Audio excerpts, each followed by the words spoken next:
본 방송에서 제공하는 투자 정보는 투자 판단에 대한 조언입니다. 방송에서 제공하는 주식의 가치, 가격 상승 및 가격 하락에 대해서는 방송사에서 보장하지 않습니다.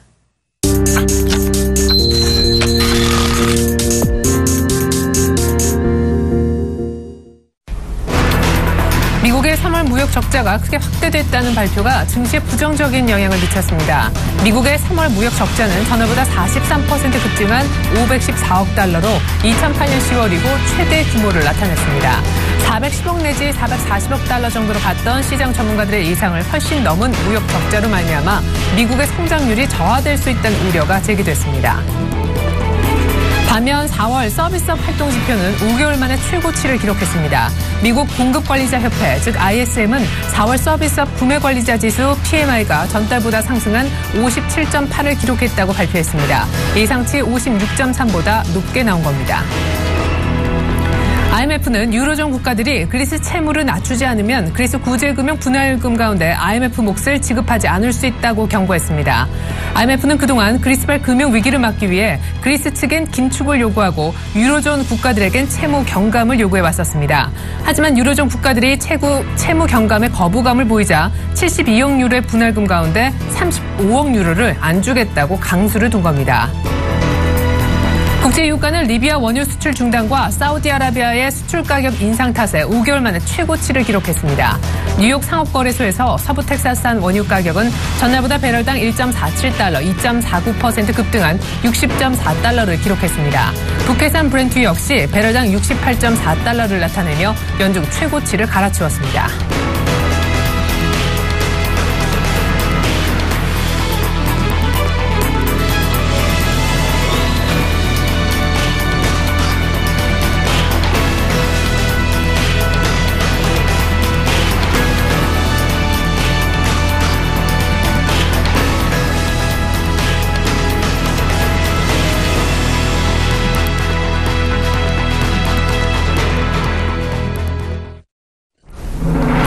안녕하십니까. 출발 증시 와이드의 최애린아입니다. 우리가 쉬고 나서 뉴욕 증시를 보니까 뉴욕 증시가 많이 밀려있네요. 유럽은 아예 급락을 했습니다.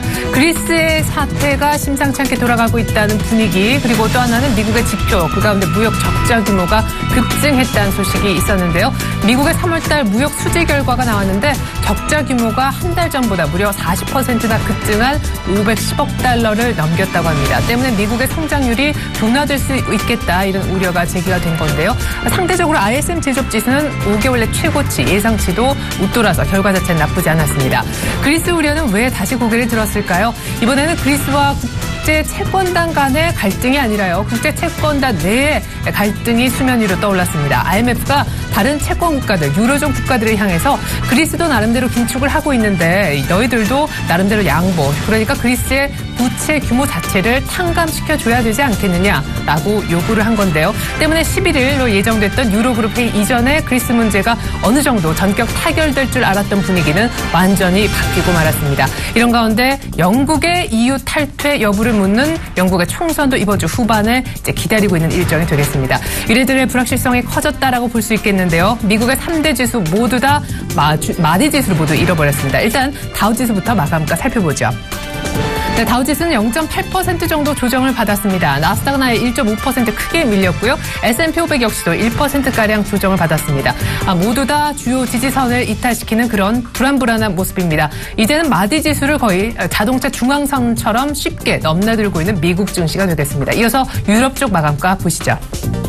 독일이 2.5%나 크게 조정을 받았고요. 프랑스의 까크 지수 역시도 2.2% 정도 하락했고, 영국도 총선을 앞두고 나홀로 오를 것 같았지만 1% 이상의 상승은 장중 얘기고요. 결국 종가상으로는 0.8% 밀리고 말았습니다.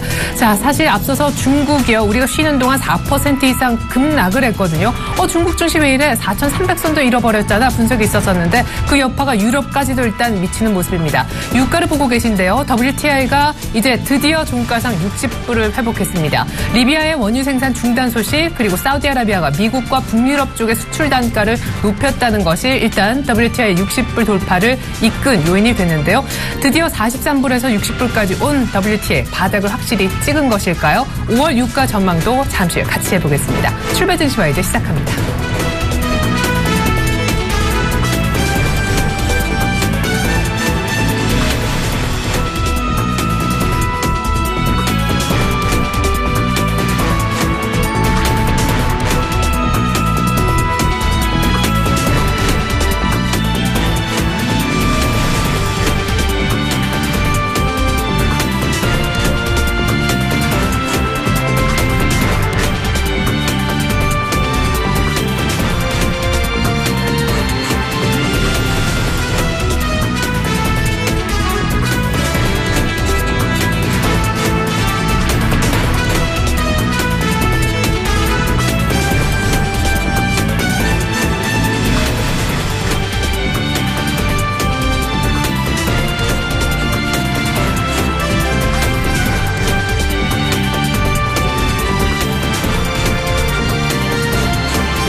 명지대학교 경제학과 빈기범 교수님 연결해서 글로벌 경제 이슈 짚어보도록 하겠습니다. 교수님 안녕하세요.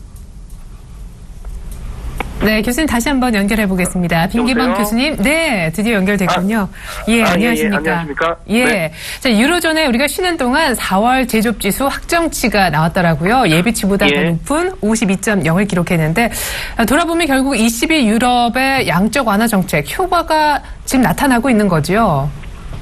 예, 그 PMI 자체적으로는 긍정적으로 볼 수 있겠습니다. 현재 그 PMI 22개월째 그 50 이상을 상회를 하고 있고, 또 예상치보다도 약간 상회한 결과를 나타나고 있습니다. 무엇보다도 그 세부적인 항목인 생산물가 지수가 50 넘으면서 아마 인플레 압박 가능성까지도 긍정적으로 평가가 되고 있고요. 고용 지수도 2012년 8월 그 수치를 넘어서 그 이후 최고치를 기록을 했습니다. 하지만 실업률은 뭐 그 11.3% 3월과 동일하게 나왔고요. 뭐 이런 이유로 하여튼 유럽 경제에 관련된 그 낙관론이 좀 지배적으로 나오고 있는 와중인데요. 이는 아마 그 양적 완화 정책이 어느 정도 효과를 내고 있는 것으로 보여집니다. 하지만 현재 그 그리스 문제가 여전히 그 잠복해 있기 때문에 좀 더 지켜볼 필요가 있겠습니다.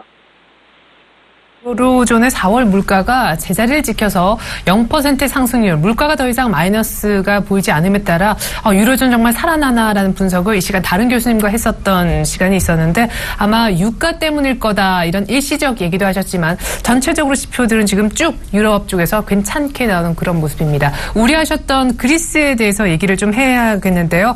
IMF가 유로존 국가들을 향해서 요구를 했다면서요. 그리스 빚을 좀 탕감해 주라고요. 예, 이게 그 채권단이 동질적인 집단이 아니고 이질적인 이게 주체들이다 보니까 결국 그 돈 빌려간 측에서 못 갚게 되는 그런 상황에서 뭐 쉽게 벌어질 수 있는 그런 뭐 일이라고 볼 수가 있겠습니다. 현재 그 그리스의 구제 금융 제공자가 크게 IMF하고 유로존인데요. 당연히 서로 입장이 다르겠습니다. 아마 IMF는 당연히 미국 그 주도하는 기구고 유로존은 유럽이고요.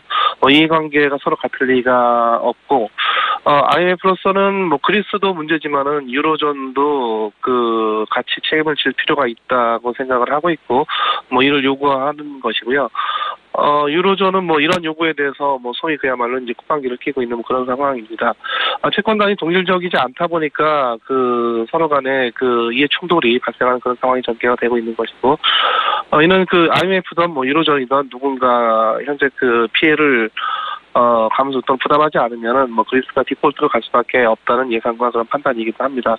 한편 그리스 입장에서는 뭐 채권단이 이렇게 분열되고 서로 그 책임을 전가하는 상황이 그리스에게는 뭐 상대적으로 유리할 수가 있겠고, 채권단에 뭔가 내재된 약점이 있었고 결국 뭐 그런 것이 드러났다 이렇게 볼 수가 있겠습니다. 예. 아니, 그러면은 지금 유로존의 반응은 어떻습니까? 채무 탕감해줄 분위기가 아니었잖아요, 지금까지는요? 그렇죠. 예. 이에 대해서는 뭐 전혀 그 자기네가 피해를 할 수 없다는 입장을 보이고 있고, 지금 뭐 IMF는 그렇게 요구를 하고 있지만 뭐 이를 뭐 들어주겠다는 그런 반응은 전혀 뭐 보이지 않고 있죠. 네, 알겠습니다. 그리스는 나름대로 긴축을 하고 뭐 민영화 조치 등을 시작은 했는데 이쪽은 이쪽대로 빚을 탕감해줘야 이게 전체적으로 그림이 맞다라는 IMF 요구. 그렇지만 채권 국가들, 유로존 국가들은 일단 NO라고 대답을 하는 모습입니다. 영국 총선이 때 아니게 주목받고 있습니다. 아닌 게 아니라 그리스의 유로존 탈퇴, 즉 그렉시트뿐만 아니라 영국의 EU 탈퇴, 브렉시트 우려를 키울 수 있다고 하는데 총선 결과 현재 집권당이 이기면 문제가 된다면서요? 네, 하여튼 그 EU라는 뭐 인류의 하나의 그 거대 실험이 뭐 이래저래 위기에 봉착한 상황인데요. 현재 그리스 문제로 골병을 앓고 있는 판에 브렉시트 말씀하신 대로 이 브리티시 영국마저도 EU 탈퇴 가능성이 나오고 있습니다. 데이비드 캐머런 총리가 보수당을 이끌고 있는데 이번 총선에서 승리를 하면은 2017년 이전에 EU 탈퇴를 할 것이냐를 묻는 국민 투표를 하겠다는 것이 가장 중요한 공약입니다. 하지만 현재 그 보수당하고 노동당이 박빙의 경쟁을 벌이고 있고, 그래서 총선 결과는 아직 예상하기가 어렵고요. 보수당이 집권을 한다 하더라도 EU 탈퇴에 대한 국민투표를 뭐 통과해야 될 것이기 때문에 뭐 브렉시트가 가능성은 얘기가 되지만 쉽게 뭐 실현될 수 있는 일은 아니겠습니다. 무엇보다도 그 영국이 바라는 것은 뭐 사실 EU 지금 EU에서 두 번째의 경제 대국인데요. 하여튼 그런 역할에 걸맞게 EU의 협약을 개정을 해서 영국 경제가 보다 EU의 간섭을 받지 않겠다라는 것입니다. 그래서 이런 목표를 달성하기 위한 전략으로서 이 보수당이 EU 탈퇴를 묻는 국민투표를 얘기하고 있는 것으로 보이고요. 실제로는 탈퇴하고 싶다기보다는 이런 협약 개정을 자기네에게 유리한 방향으로 변화시키기 위한 그런 어떤 전략과 잔소리라고 판단이 됩니다. 네, 그래요. 어떤 정치적인 그런 어떤 입지를 더 강화하기 위해서 영국이 브렉시트라고 얘기를 하고 있는 거군요. 모르겠습니다. 지금 총선 결과 자체는 제1야당하고 현 집권당 모두 박빙이라고 하니까 지지율 조사에서는요, 총선 결과 나오면 또 어떻게 될지 한번 반응을 봐야 되겠습니다. 미국 얘기를 해봐야 되겠어요. 미국의 최근의 주간 실업수당 청구 건수도 15년 내 최저, 실업자들이 많이 줄면서 고용시장이 다시 개선되는 모습인데, 때문에 4월 이번에 노동부가 발표하는 고용지표에 관심도가 높아지고 있습니다. 1분기 GDP가 안 좋았던 결정적인 이유가 이 고용지표가 안 좋아졌기 때문인데, 1분기 지표 악화가 일시적, 날씨 탓이었다는 걸 증명하기 위해서는 이 4월달 고용지표가 개선돼야 한다면서요. 예상치가 어느 정도입니까? 네, 그렇습니다. 하여튼 이 고용지표가 아마 전 세계에서 발표되는 여러 가지 수많은 지표들 중에서 미국의 고용지표가 전 세계 경제나 전 세계 어떤 금융시장 또는 증권시장에 가장 강력한 영향을 미치는 그런 지표라고 볼 수가 있겠습니다. 그래서 1분기 초반에는 상당히 여러 가지로 좋은 지표들이 나왔는데, 결국은 고용지표에서 좀 많이 망가졌고, 그래서 결국 궁극적으로 1분기 0.2% 성장이라고 하는 상당히 부진한 성적을 거두었었는데요. 현재 다시 또 여러 가지 이 페드도 지금 현재 1분기에 그런 성적이 좀 일시적이다, 체계적인 것이 아니고 일시적이다라고 하는 그런 평가들이 있었고, 지금 최근에 또 요즘 나오고 있는 여러 가지 지표들이 이러한 전망, 이러한 분석을 좀 서포트하는, 지지하는 그런 지표들이 좀 나오고 있습니다. 그래서 결국은 다시 또 고용지표가 가장 관건이고 가장 중요한 관심사가 되겠는데, 그래서 4월에 비농업 분야의 고용지표가 중요하겠고요. 현재 시장은 한 20만 명 넘어서 한 20에서 22만 명 정도로 전망을 하고 있고요. 결국은 이 고용지표가 향후 미국 경기뿐만 아니라 세계 경기에 가장 중요한 그런 판가름을 하게 될 것 같습니다. 네, 미국의 3월 고용시장 기상 악화 때문에 크게 얼어붙었지만 4월부터 2분기부터 회복세를 되찾을 수 있을지 역시 결과가 가장 큰 주목거리가 아닐 수 없습니다. 간밤에 미국의 지표는 하지만 무역 적자가 크게 급증하는 그런 모습을 보였는데, 3월달 미국의 무역 적자가 514억 달러, 한 달 전보다 43%나 급증해서 6년 만에 최대치로 불어났다면서요. 네, 그렇습니다. 하나로는 한 50조 원 정도 되는 규모인데요. 2008년도 10월 이후로는 최대 규모가 되겠습니다. 수출도 증가했지만 수입도 이보다 상당히 크게 증가하다 보니까 나타난 결과이고요. 무엇보다 미국의 서부의 항만 파업이 종료되면서 수입이 급증했습니다. 그래서 현재 이 무역 수출 적자와 관련해서 미국 GDP가 낮아질 것이다라고 하는 그런 전망이 있고, 실제 미국 상무부가 미국 GDP가 1.25% 정도 낮아질 수 있다고 전망을 하고 있습니다. 하여튼 이 수입 품목에서는 역시 소비재 분야가 최대치를 기록을 했고, 중국과의 무역 불균형은 더더욱 상당히 심화가 되었습니다. 하지만 미국으로서는 이 무역 수지 적자가 소득은 줄어들지만 소비를 늘리는 행위고요. 그래서 반대로 세계 경제 측면에서는 미국에서 소비를 해주기 때문에 상당히 또 긍정적인 효과가 있을 수 있습니다. 또 한편으로는 미국의 무역 수지 적자라고 하는 것은 상품을 수입하고 결국 달러화를 해외로 순수출하는 것이기 때문에 아주 장기적으로는 미국에게는 상당히 좋은 일이고요. 이런 상황은 그야말로 미국 달러화가 기축 통화고 또 현재 국제 결제 통화이기 때문에 가능한 일이죠. 중국 증시가 우리가 쉬는 동안 4% 넘게 급락해서 또 눈길을 끌었었는데 그에 앞서서 중국의 제조업 지표, 특별히 HSBC 집계가 좋지 않았습니다. 48.9, 전망치도 하회했었고 1년 내 최저치였는데 결국 연거푸 금리를 내리고 지준율을 인하해도 제조업 경기가 사라질 조짐을 보이질 않네요. 예, 지금 중국 주가도 상당히 중국의 어떤 경기 둔화를 이제 급격하게 반영을 하고 있다고 보여지고요. 지금 말씀하신 대로 중국의 이 PMI 지수, 전달에서 계속 하락세를 나타내고 있습니다. 그래서 4월에 제조 PMI가, 49.9로 하락을 확정이 되었는데, 하여튼 1년 이래 가장 최저치가 되겠습니다. 세부 항목으로는 생산지수, 신규 주문지수가 크게 하락을 했고요. 그러면서 내수 침체가 상당히 심화되어가는 그런, 양상을 보이고 있습니다. 고용지수도, 18개월 연속 하락을 보이고 있고, 그래서 결국, 중국 정부가 경기 조절 연착륙 관점에서, 경기 부양책을 내놓을 것 같고, 물론 쉬운 방법이 통화 정책이겠습니다.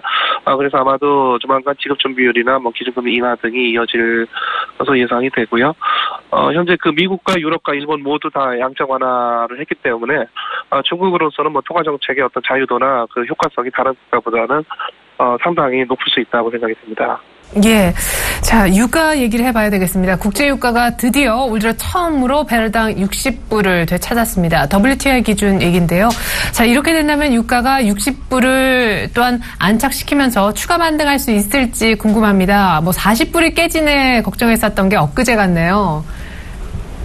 예, 지금 원유 분야가 좀 생산이 상당히 과잉인데요. 지금 결국은 60달러 살짝 넘어서긴 했지만은 확연하게 60달러 이상으로 좀 정착되기는 상당히 좀 어렵다고 판단이 되고요.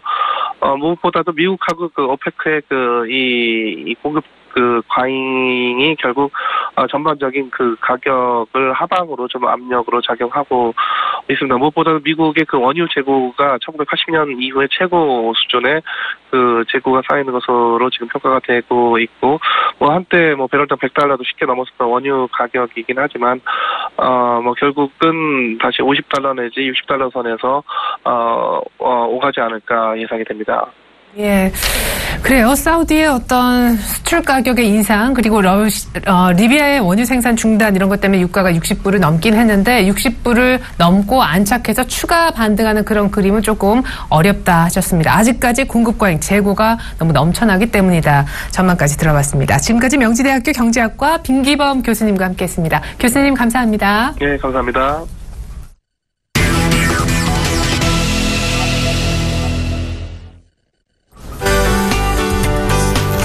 시청자 여러분 안녕하십니까. 5월 가정의 달이죠. 여러분 가정의 달을 맞이해서 첫 번째 행사가 지나갔습니다. 바로 어린이날인데요. 어린이날 잘 지나가셨는지 모르겠습니다. 부모님들한테는 피곤한 하루가 됐을 테고요. 아이들한테는 기쁜 날이 되었어야 될 텐데 부모님들 좀 피곤하셨을 거라 생각합니다. 그런데 오늘 장도 좀 피곤할 것 같아요. 그죠? 그래서 이렇게 피곤한 날에 장까지 좀 도와준다면, 좀 나을 텐데요. 그죠? 근데 장이 좀 피곤해 보이는 모습을 보이고 있습니다. 제가, 월요일날 신문 읽어준 남자에서도 말씀드렸고요. 그리고 지난주 금요일날도 말씀드렸다시피 이번 주는 어떻게든 변동성 확대 구간이다. 결과적으로 주 말로 갈수록 좀 안정화되겠지만 주중은 좀 변동성이 나올 수 있다는 얘기 계속 드렸었죠. 그 부분 좀 참고해 보셨으면 좋겠습니다. 결과적으로 시장의 변동성이 나올 수 있는 얘기들 여러 가지가 또 나오기 시작합니다. 그리스 문제부터 시작해서요. 그 다음에 미국의 지금 무역 수지 적자의 확대에 대한 부분들. 근데 이 확대를 잘 살펴보면요. 결과적으로 중국에 대한 수입이 많이 늘었고 수출은 제자리 걸음을 했고 그러다 보니까 거기에 대한 어떤 부분이 작용을 한 것 같습니다. 그리고 서부 항만 쪽에서 파업이 이제 중단이 됐죠. 그러면서 수입 양이 확 늘었어요. 그런 부분을 참고해 보신다면 크게 우려할 바는 아니에요. 근데 문제는 이 미국 무역 수지 적자에 대한 부분들을 핑계 삼아서 그리고 그리스를 핑계 삼아서 유럽이 확 떨어졌다는 데 문제겠죠. 결과적으로 유럽이 지금 독일의 닥스 지수라든가 프랑스의 까크 지수가 모두 2% 이상 급락을 좀 했습니다. 결과적으로 유럽의 성장이 좀 나을 것이라는 것에도 불구하고 지금 유로존의 여러 국가들이 그리스 문제에 대해서 IMF가 크게 채무 상감을 하지 않으면 우리도 그리스를 돕지 않겠다는 식의 어떤 얘기가 나오기 시작했습니다. 강경론이죠. 그런 부분들이 시장에서 작용을 하면서 급락 사태를 좀 만들어냈고요. 거기다 중국까지 엎친 데 덮친 격으로 월스트리트 저널에서 계속 경고를 했습니다. 결과적으로 빚으로 쌓은 중국 증시라는 얘기까지 이 월스트리트 저널에서 밝히면서 이 빚에 대한 부분들, 중국 그리고 너무 이제 고공행진을 했던 중국 주가에 대한 부분들이 우려가 나오면서 좀 급락이 또 나와버렸다는 것. 우리가 하루 쉬고 있는 사이에 너무 많은 일들이 벌어져 버렸어요. 그래서 오늘 증시 역시 변동성을 좀 보일 수밖에 없다. 이렇게 좀 보셔야 될 것 같습니다. 자, 그러면 많이 오르지도 않았는데 이제 또 조정인가 이런 생각을 하실지 모르겠는데요. 조정의 한계가 분명히 있습니다. 왜? 금리가 아직도 글로벌 초저금리 상태로 있기 때문입니다. 결국은 돈이 모일 곳이 없기 때문에 돈이 추가적으로 자금이 계속 투입될 곳은 증시입니다. 세계 석학들도요 증시에 지금 투자를 해야 될 시기라고 말을 하고 있습니다. 결과적으로 리스크보다는 오히려 조금 증시 자금으로 몰릴 확률들을 더 높게 보고 있다는 것이죠. 그 점 꼭 좀 참고하시면서 자, 오늘 본격적으로 외신과 그리고 국내 최대 경제 일간지 서울경제신문을 살펴보면서 얘기 이어가겠습니다. 자, 월스트리트 저널 좀 살펴보면요. 에베레스트 정복하는 게 좀 위험하다 이런 얘기 나오는데 이거 당연히 네팔 쪽에 있기 때문에 그렇죠. 그 부분. 자, 오늘 제가 뽑아온 기사 요걸 좀 살펴봐요. 이거 오늘도 이 네팔 기사하고 연관이 있습니다. 자, 네팔 에이드 워크스 helped by 드론. 드론에 대한 얘기들이 나오죠. 그죠? 그리고 크라우드 소스가 나옵니다. 크라우드 소싱에 대한 얘기가 나옵니다. 자, 이 드론이요. 네팔에서 조력자 역할을 하고 있다. 그러니까 조난자 역할, 그러니까 조난을 당한 사람들을 구호해주는 역할을 하고 있다는 얘기가 나옵니다. 그래서 이 부분을 좀 살펴보셔야 될 것 같은데요. 자, 이 기사의 주요 핵심은요. 결과적으로 보면 드론이 지금 구호 활동을 어떻게 하고 있느냐에 대한 얘기들이 나옵니다. 그러니까 이 공중에 떠서 지금 그 조난자, 그러니까 생존자가 살아있을 만한 위치를 갖다가 짚어서 거기서 매핑을 해줘요. 그러니까 지도를 보여주고 구조자들이 들어가기 쉬운 길을 공중에서 그 가까운 근거리 공중에서 촬영을 해서 보내준다는 얘기죠. 이것을 인터넷 매핑 회사가 그것을 수집을 해서 구호자들, 그러니까 조난자를 구하러 가는 사람들에게 알려줍니다. 실시간으로. 그래서 이런 사물 인터넷 구호 활동의 실질적 사례를 좀 보여주는 것이 아니냐, 이런 부분들을 좀 들고 나와볼 거예요. 이 드론을 활용해서 드론과 인터넷 오픈소스 맵이죠. 이 오픈소스 맵을 활용해서 구호 활동을 하고 있다, 이런 얘기들을 해주고 있습니다. 결과적으로 이 드론이랑 이 오픈소스 맵은 뭐가 돼야 됩니까?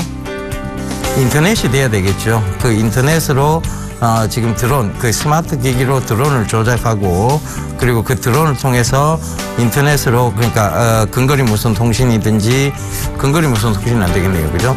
블루투스나 이런 시스템을 이용해서 매핑을 받아서 구호자들에게 연락을 해주는 시스템.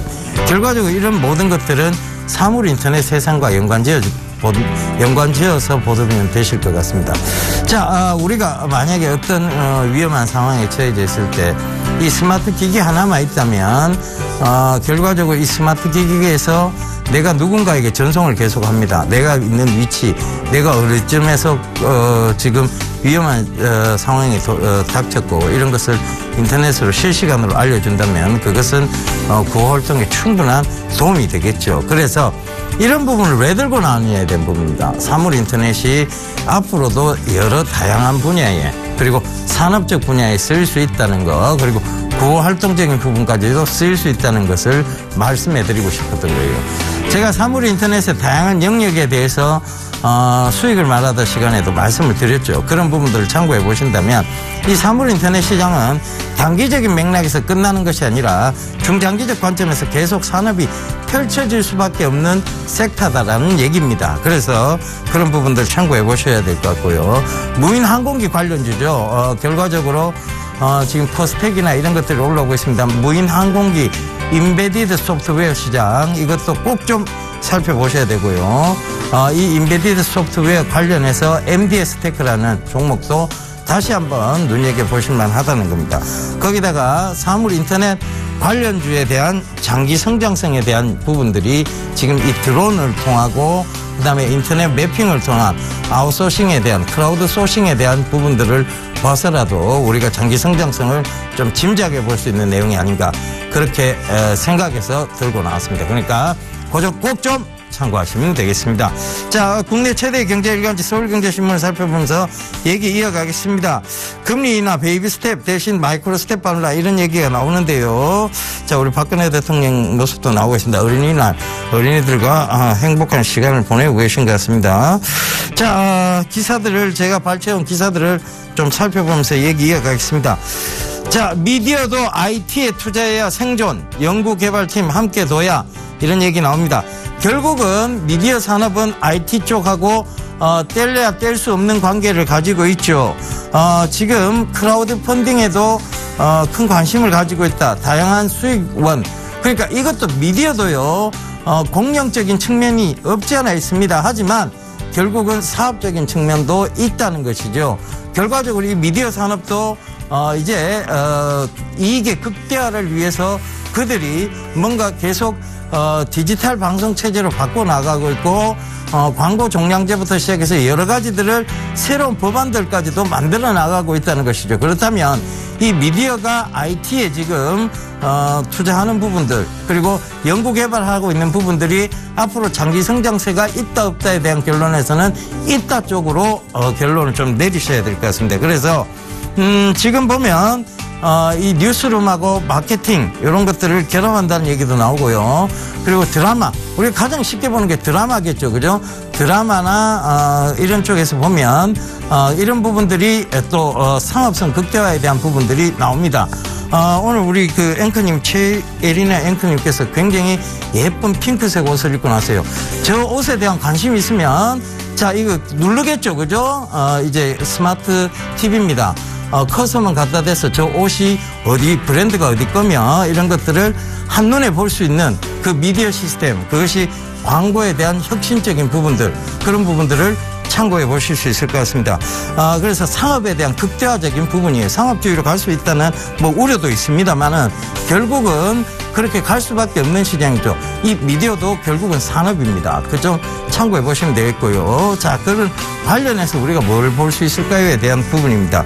결과적으로 이 미디어도 다양한 정보들을 수집을 하고 있어야 됩니다. 여러분들께서 서울경제TV로 전화를 하고 그리고 서울경제TV에 접속해서 상담을 하고 합니다. 이런 다양한 자료들 이런 것들을 빅데이터 시장으로 옮기겠죠. 빅데이터에서 골라놓고 있다가 이분들은 어떠한 종목에 관심이 있고 어떠한 기사에 더 관심을 두고 있는지 이런 것들을 파악을 합니다. 결국은 클라우딩 시스템이죠. 이런 부분들로 가게 되어 있다는 얘기입니다. 그래서 클라우드 시장하고 이 미디어 산업은 결합을 할 수밖에 없다. 이렇게 보셔야 될 것 같아요. 그래서 빅데이터, 클라우드, 미디어는 한쪽으로 결합이 될 수밖에 없는데 제가 딱 한 종목 얘기 드렸어요. 뭐냐면 결과적으로 방송 쪽에 클라우드 시스템과 관련한 종목은 이 종목 하나다라고 말씀드렸던 게 알티캐스트입니다. 그 부분도 참고를 해보세요. 지금 시장이 급락이 나왔습니다만 굉장히 견조한 모습을 유지하고 가고 있다는 것도 참고해 보시면 좋겠습니다. 자, 그 다음 기사 좀 볼게요. 그 다음 기사를 좀 보고 가도록 하겠습니다. 자, SKT 스마트밴드 출시 열심히 공략하겠다 이런 얘기 나옵니다. 결국 이 스마트밴드는 뭐냐면 웨어러블 디바이스에 대한 부분입니다. 자, 이 웨어러블 디바이스 시장이 점점 커지고 있다는 거 여러분들 나옵니다. 자, 여기 보면요, 이 수면하고 생리 주기 이런 것들을 예심히 관찰해서 그 사용자에게 당신의 지금 수면 상태라든가 생리 상태, 생리 주기 상태, 그래서 불규칙한 부분들이 나오면 건강의 위험 신호라든가 이런 것들을 알려주는 겁니다. 결과적으로 이건 이 얘기는 뭐냐면 내 모든 것이 스마트 기기를 통해서 내 모든 것들을 체크해 나갈 수 있다는 거예요. 나이 40세가 넘어가면요, 이걸 체크 세대라고 한다고 합니다. 제가 이제 체크 무늬 옷을 좀 즐겨 입고 이런, 그래서 체크 세대가 아니고요, 건강을 체크해야 되고 가정의 경제를 체크해야 되고 여러 가지 체크를 해야 되겠죠. 그런데 이런 웨어러블 디바이스 기기가 내가 조금 관심을 조금 덜 갖고 있는, 일하다 보면 건강 쪽에 소홀해질 수밖에 없습니다. 그런 부분들을 좀 내가 모르는 수면 습관들을 체크해 줄 수 있는 이 웨어러블 디바이스 기기가 확장이 되고 있다는 거, 이런 것도 참고를 해보셨으면 좋겠습니다. 뭐 스마트 기기가 나온다 하니까 별게 다 나옵니다. 방구를 언제 낄 수 있는가에 대한 그 스마트 기기도 나왔답니다. 참 내가 웃기지도 않은데요, 그것은 너무 억지적인 측면이 있는 것 같고, 이런 건강적인 측면을 도와줄 수 있는 스마트 기기, 이 웨어러블 디바이스의 확장성, 이런 것들을 꼭 한번 짚어보셨으면 좋겠습니다. 자, 다음 기사 볼게요. 현대상선의 벌크사업부 매각이 오늘 본입찰에 들어갑니다. 현대상선으로서는 이 지금 벌크사업부 크게 좋지 못하죠. 그러니까 당연히 지금 좀 매각하는 게 맞고요. 이런 매각이 분명히 호재로 어느 정도 일부 작용을 좀 했습니다. 그런데 추가적 호재의 가능성에 대한 부분에서 저는 가능성이 좀 있다고 보고 있는데요. 결과적으로 이 현대상선 오늘은 조금 단기적인 부분에서 중장기적 관점으로 보시라는 거 아니에요. 단기적인 모멘텀이 있으면 여기서 단기적으로 끊어보시는 전략도 괜찮다는 거, 그렇기 때문에 들고 나왔으니까요. 그 점 참고해 보시면 되겠습니다. 자, 오늘 제가 좀 말씀드리고 싶은 내용은요, 자, 한마디로 좀 요약을 해드리도록 하겠습니다. 변동성 확대예요. 제가 얘기 변한 거 없습니다. 지난주 금요일 날도 이렇게 얘기 드렸고 월요일 날도 이렇게 얘기 드렸습니다. 변동성 확대다. 목요일까지는 좀 관망을 해보시고 금요일부터는 분할 매수해도 되는 시점이 아니냐, 이렇게 정리를 좀 해드리도록 하겠습니다. 이 얘기는요, 금요일 날도 이렇게 얘기를 했고 지난 월요일 날도 이렇게 얘기를 했습니다. 그러니까 그 점 꼭 좀 참고해 보시고요. 자, 신문 읽어주는 남자의 보충 강의가 이번 주까지만 또 무료로 온라인 공개 강의를 진행을 합니다. 5월 8일 금요일까지인데요. 오전 8시 50분부터 오전 10시 30분까지 좀 시간은 짧습니다. 그러나 가장 집중해야 될 시간에 여러분들 온라인 공개 강의를 진행을 하고 있으니까요. 질문하고 싶은 내용이 있으신 분들도 바로 접속하시면 되겠습니다. www.sentv.co.kr로 접속하시면 샘플러스라고 있습니다. 그쪽으로 오시면 요 호랑말코 같은 사나이가 딱 기다리고 있습니다. 접속하시면 저와 소통을 하실 수 있으니까요. 많이들 들어오시고요. 저는 이만 물러가고 내일 다시 인사드리도록 하겠습니다. 감사합니다. 예병군이었습니다.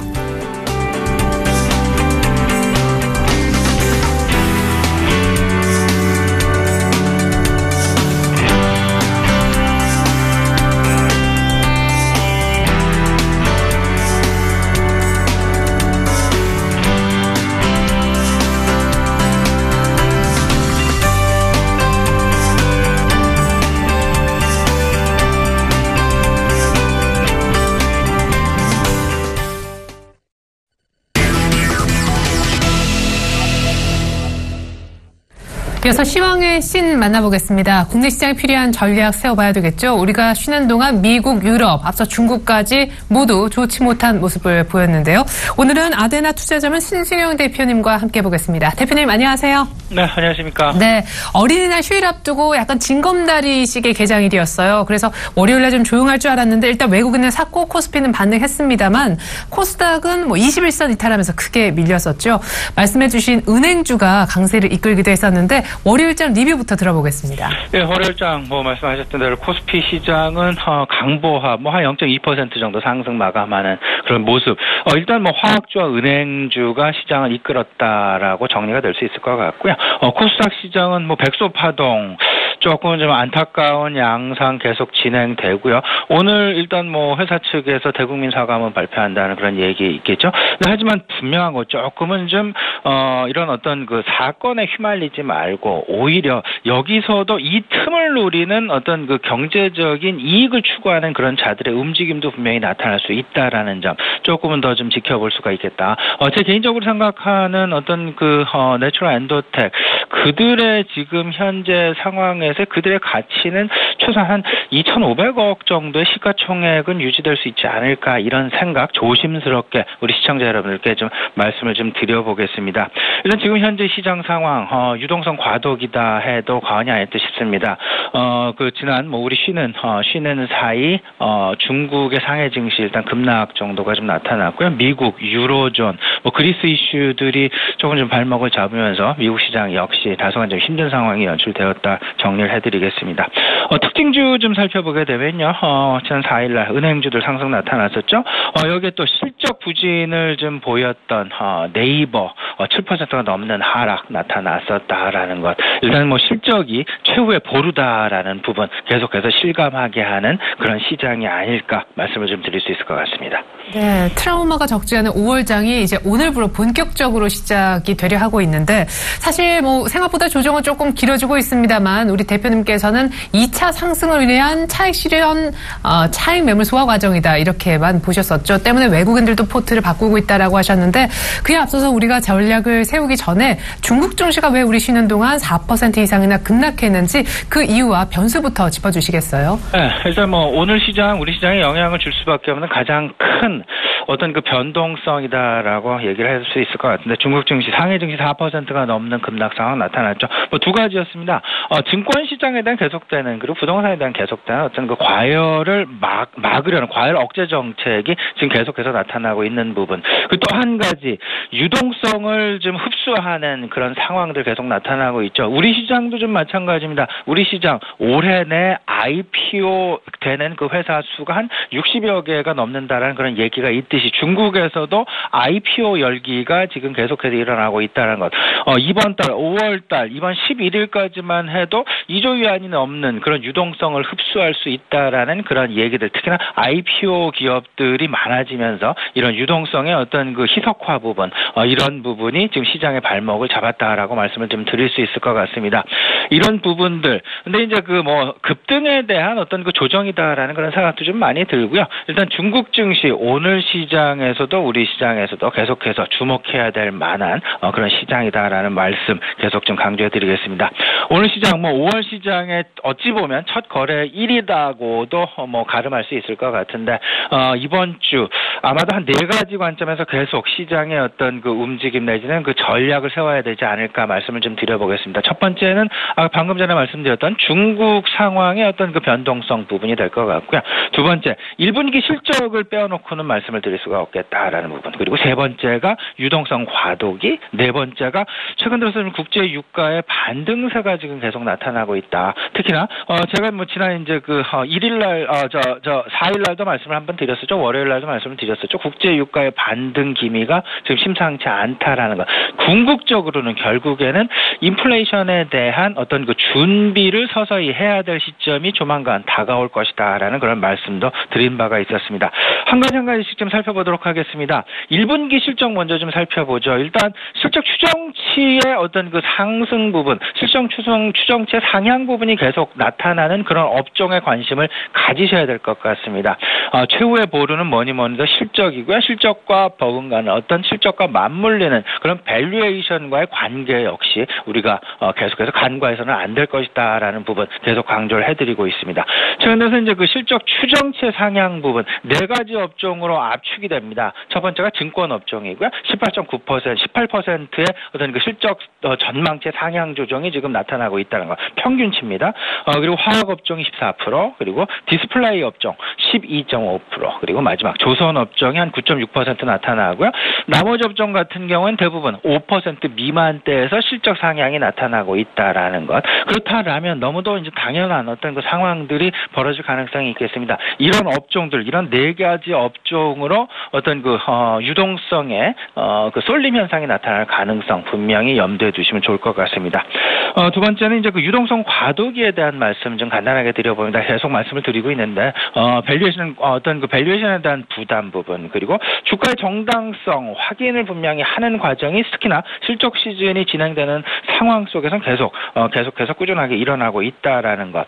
여기서 이제 그 좀 편안한 주식, 가격대로서 좀 안정적인 주식, 그리고 마음적으로 좀 편한 주식, 이런 쪽으로에 대한 어떤 접근 바람직하다. 오히려 밸류에이션에 부담이 있는 성장주 쪽보다는 경기 민감주, 경기 사이클에 연동하는 경기 민감주 쪽으로의 관심이 조금 더 바람직하지 않겠나라는 말씀 좀 드려보겠습니다. 마지막으로 이제 국제 유가, 우리가 빼놓고는 말씀드릴 수가 없을 것 같습니다. 최근 들어서 국제 유가의 상승 부분이 조금씩 좀 심화되고 있는 그런 모습 나타나고 있다라는 것. 이로 인해서 어찌 보면 아시아나항공이랄지 대한항공의 주가가 조금 최근 들어서 맥을 못 추는 그런 상황도 연출되고 있다라는 것 놓치시면 안 될 듯합니다.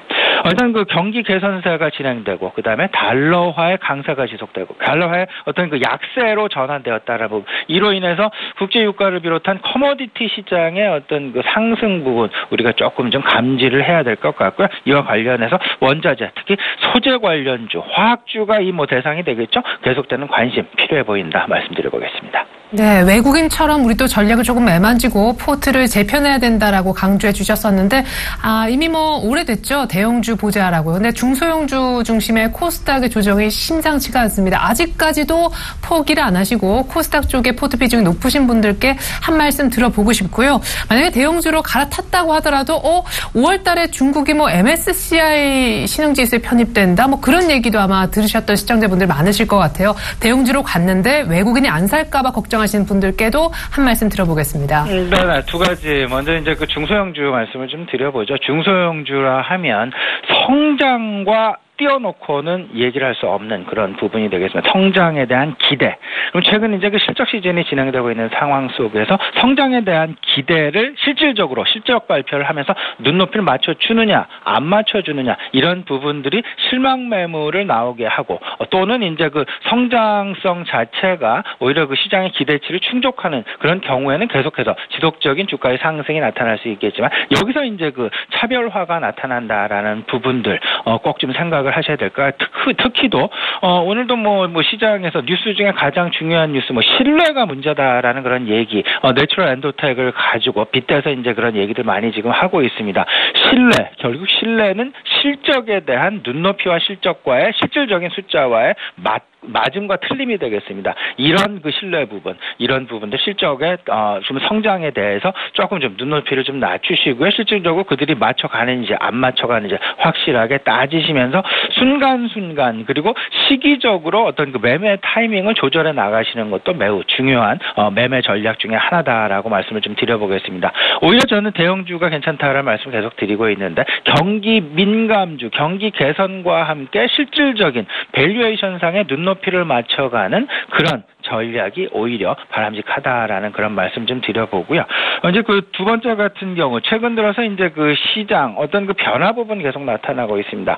변화에 어떻게 이제 그 적응을 할 것이냐, 안 할 것이냐, 이런 부분들 꼭 좀 생각을 하셔야 되겠는데요. 경기 사이클의 선순환에 꼭 좀 대비를 해보자라는 말씀 좀 계속 드려봅니다. 지금 현재 유동성 장세, 물론 이제 그 MSCI 편입과 중국 시장, 중국 A 시장에 이제 그 MSCI 편입과 관련해서 유동성의 그 분산은 분명히 나타날 가능성은 있습니다. 이로 인해서 실질적인 대형주들의 어떤 그 변동성 부분 나타날지도 모른다라는 그런 염두 내린 염려하고 계신 분들 분명히 있을 듯한데요. 제 개인적인 판단은 좀 그와는 조금 다릅니다. 어떤 그 성장성, 그리고 컨트리 시기적인 어떤 그 포트폴리오, 그리고 A 주식은 상대적으로 이제 뭐 은행을 비롯한 그 금융주들의 편입이 좀 많이 되어 있다라는 점, 이런 부분들 좀 생각을 해보시고, 어떤 그 업종별 편향, 그 부분은 경기 민감하고는 조금 좀 차이가 있지 않을까 이런 말씀 좀 드려보면서요.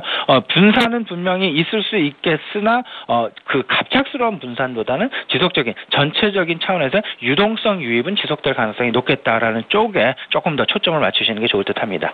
예, 그러면 섹터별로 어느 쪽을 유망하게 보시는지 끝으로 전략 좀 모아주시기 바랍니다. 은행은 여전히 좋게 보시고 조선화학도 포함되겠죠? 네네. 지금 저는 오늘 오히려 이제 그 증권 그 애널리스트들의 그 실적 전망치 상향 조정하는 업종 최후의 보루가 결국은 실적이다라는 그런 말씀을 서두에도 좀 드렸습니다.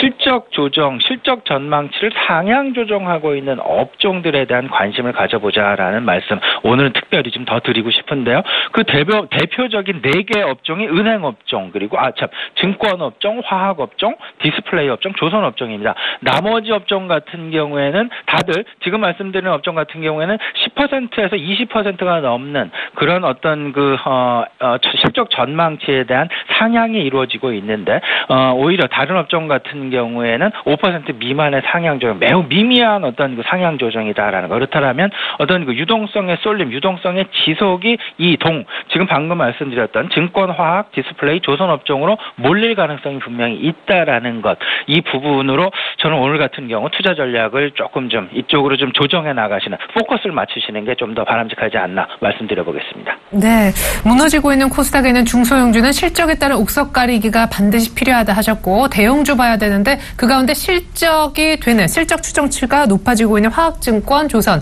디스플레이를 관심 있게 보자 전략 들어봤습니다. 지금까지 아데나 투자자문 신수윤 대표의 의견 들었습니다. 전략 감사합니다. 네, 감사합니다.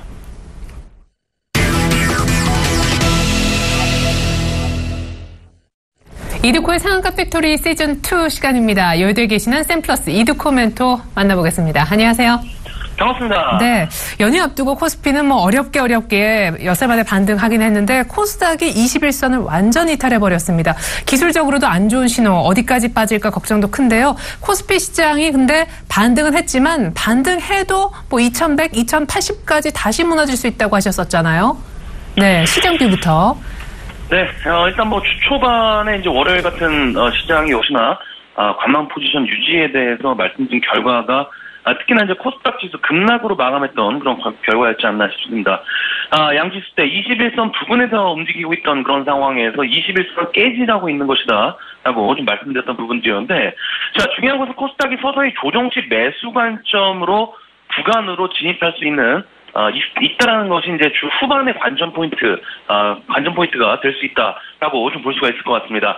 일단 그제 같은 경우에도 코스닥 지수 21선이 힘없이 무너지게 되면서 투매 성격의 급락이 나왔던 어떤 그런 상황이었지만은, 자, 현재 구간 주봉상 10주봉선에 근접하게 되면서 사실상 현재 구간에서 급락 투매가 무너지게 됐을 때는 투자 심리가 상당히 안 좋아진 그런 상황에서 걷잡을 수 없이 코스닥의 급락이 가능한 어떤 그런 상황이기 때문에 현재 구간에서는 무조건적인 조정 시에 되돌림 파동이 어느 정도 주 후반으로 갈수록 나와줘야 된다는 점 상당히 중요한 그런 부분이지 않나 싶습니다.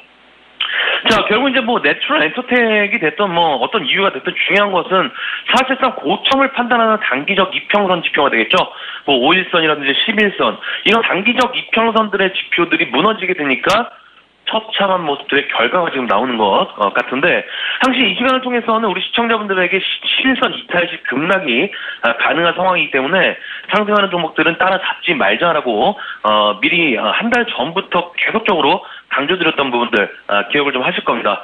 그래서 결국 현재 대형주로는 조금은 수익 내기 힘든 상황에서 코스닥의 조정 후에 기술적 반등의 폭이 이번 수익률 게임의 결정적인 요인으로 작용을 할 수가 있는 그런 상황이기 때문에 조정이 나와주더라도 670포인트를 살짝 이탈을 해도 종가상 지지 여부에 따라서 매수 가담을 하냐에 대한 부분들 상당히 고심해야 되는 그런 부분이지 않나 싶습니다. 자, 거래소는 약간 다른 문제인 것 같습니다. 자, 거래소 일단 순환매가 한 번씩 전기전자나 조선정유, 화학, 건설 쪽으로 돌았던 어떤 그런 상황에서 금융, 은행, 통신, 보험, 내수들까지 이어졌던 그런 상황이었고요. 그 이후에 순환매가 돌았던 종목들이 조금은 힘이 딸려지게 되면서 상승이 나와도 기술적 반등이 가능성이 높다라고 좀 말씀드렸던 삼성전자가 어느 정도 시장을 닫힌 모습이었지만은 그 지지력과 한계는 어느 정도 지칠 수 있는 어떤 그런 수준으로 들어온 상황이기 때문에 현재 장기 투자를 목적으로 시장을 진입하기에는 아직까지는 관망 포지션, 거래소 쪽으로는 유지하시는 것이 좋지 않나 이렇게 좀 볼 수가 있을 것 같습니다. 자, 해서 이제 코스피 시장은 조금 더 빠져야 될 것 같아요. 2100포인트 정도, 2100포인트, 2080포인트에서 100포인트 정도 부근까지는 하락이 나와줘야 일단은 포트 재편 후에 기회가 올 수 있을 것 같은데, 자, 예전에 이제 지수가 1890포인트부터 이번에 상승까지 올라올 때 사실 코스피 먼저 치고 한 것이 아니라 코스닥이 먼저 치고 올라간 그런 부분이 있거든요. 그걸 거꾸로 생각해 본다면은 이번 하락장에서도 코스닥이 먼저 반등을 하고 코스피는 후에 반등을 하는 모습들이 나올 수가 있는 어떤 그런 부분이기 때문에 코스닥 지수부터 확인하고 대형주로 접근하는 전략이 현명한 그런 부분이지 않나 싶습니다. 자, 해서 이번에 조정장의 흐름, 잘 리듬적인 부분들, 흐름을 잘 타고 맞춘다라고 했을 때는 수익의 폭이 상당히 좀 넓어질 것 같습니다. 일단 저희도 코스피나 코스닥 지수 흐름이 조금은 꺾일 것 같아서 일단은 현금 비중을 상당히 좀 높인 그런 상황이기 때문에 계속적으로 고점부터 강조드렸던 상승하는 종목들보다는 바닥권에 있는 종목들, 타신 분들이라면 큰 걱정보다는 기회로서 활용할 수 있는 그런 부분이지 않나 싶고요. 자, 일단 뭐 상승하는 종목들 따라잡아서 크게 물리신 분들은 이번에 잘 선택을 하셔야 될 것 같습니다. 투자하신 종목을 자르고 빠르게 복구할 수 있는 종목들이 있다라고 했을 때 그것을 택할지, 아니면 코스닥 지수 하락 후에 기술적 반등이 나올 때 그것을 이용해서 자르고 나올지에 대한 부분들, 선택적인 부분들 분명히 하셔야 되는 그런 부분이기 때문에 선택과 결정적인 부분들 이번에 잘 이용하셔서 향후에 답답한 문제들이 없어야 되지 않을까라고 좀 볼 수가 있겠습니다. 자, 그런 의미에서 이번 주 7일이죠. 목요일에 무료 방송을 합니다. 거진 뭐 반년 만에 무방을 좀 하는 것 같은데, 자, 서울경제TV 샘플러스로 들어오셔서 무료 방송에 참가하시고 답답한 문제들이 있으시면 고민을 함께 털어내는 시간 갖는 것도 나쁘지 않기 때문에 반드시 참가를 하셔서 5월 7일 문제점을 찾아보는 시간 가져본다라고 좀 말씀을 드리겠습니다. 자, 코스닥이 급락 중에서 그나마 관심주 중에서 하락이 제한되게 나왔던 섹터 엔터주가 되겠습니다. 자, 엔터주들 지난주에도 계속적으로 좀 말씀을 드렸던 SM이라든지 YG엔터 어느 정도 주 초반 정도에는 시가에는 상승하는 모습들이 좀 나오게 되면서 코스닥 지수 급락에도 어느 정도 버티는 모습들이 오늘 같은 경우에도 쌍바닥 내지 기관들의 이틀 연속적인 매수세가 들어왔던 SM 같은 경우 오늘도 매수세가 들어온지 확인을 하시면서 관찰하는 것도 나쁘지 않다라는 점 참고를 하시면 좋을 것 같습니다. 자, 오늘은 뭐 GHP 코리아라는 종목, 오늘은 한번 좀 살펴봐야 될 것 같습니다. 자, GHP 코리아. 일단 하락의 연속성을 가지고 있다가 최근에 들어서 조금씩 옆으로 기는 모습들이 기술적으로 좀 나오고 있는 그런 모습이 되겠는데, 어느 순간부터 우리의 일상이 미세먼지와 민감한, 미세먼지와 민감한 주요 관심사가 된 것 같습니다. 그만큼 호흡기와 눈 건강이 상당히 좀 중요해진 그런 상황이 되겠는데, 자, GHP 코리아가 인공눈물 관련된 지속적인 매출을 올리고 있는 그런 회사가 되겠죠. 매출도 10% 이상 증가하고 있는 그런 상황에서 이번 연도 하반기부터 유럽 지역에 대한 제품 허가를 동시에 추진함과 있어서 시장 규모가 확대될 그런 전망이기 때문에 성장에 대한 미래 가치가 서서히 바닥을 잡고 나와줘야 되는 그런 시기인 것 같습니다. 그래서 GHP 코리아 전저점이 되겠죠. 11,800원 정도 이탈되지 않는다라는 관점 하에 매수 접근 해보도록 하겠고요. 자, 일단 오늘 시장이 거칠어질 수 있는 그런 상황에서 매수에서 당장의 수익보다는 조금은 수익적인 관점에서 모아가시는 전략. 자, 그리고 14,000원 부근 정도에서는 수익을 챙기는 전략으로 해서 바닥을 다지고 있는 종목에 지속적인 관심을 유지하자라고 좀 말씀을 드리면서 정리를 해드리도록 하겠습니다. 오늘 쌍따 팩토리는 여기까지입니다. 고맙습니다. 네, 21세 무너진 코스닥이 주 후반으로 갈수록 반등해줘야 된다라고 하셨었는데요. 코스닥 시장도 중요하지만 계속해서 엔터주 관심 주문하셨고요. DHP 코리아 저점을 지킨다는 전제하에 모아가자 전략까지 들어봤습니다. 지금까지 샘플러스 이두코 멘토님과 함께 봤습니다.